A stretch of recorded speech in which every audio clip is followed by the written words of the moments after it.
Ka tempat basuh viral anu disukaluyu deui meser kanggo stok sehari-hari. Muhun kusabab abi meresep pisan kana baslub ieu teh jadi kudu nyetok dina kulkas teh ieu teh.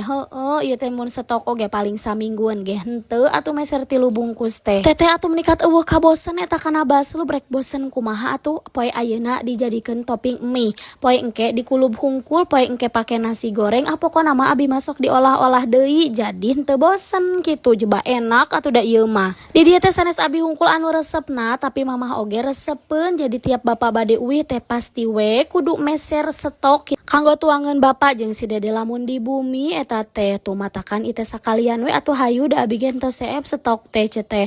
Atuh da lamun lapar-lapar ti wengi teh pan ari gaduh nu kieu mah teu kudu hese kitu suami teh kali cetrek meureunan digodogkeun bisa meureunjang deungeun sangu kitu. Tuh kaleresan pas dugi ka dieu teh aya nu bade meser kanggo icaleun deui cenah.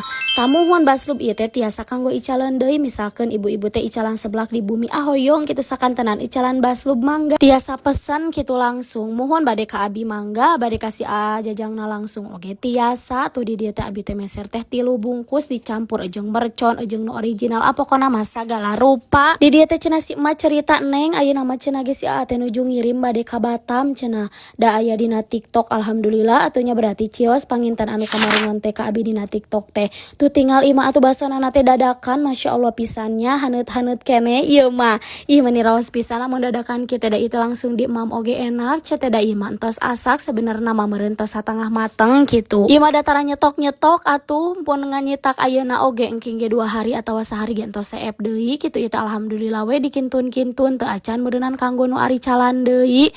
Tuh Masya Allah pisan atunya eueuh kabosen ka dieu teh atuh da kumaha bade bosen oge da enak pisan ieu mah. Gen mah insyaallah bakal aya keranjang kuningan dina TikTok teh cenah jadi pantengin saja ya info-info dariku.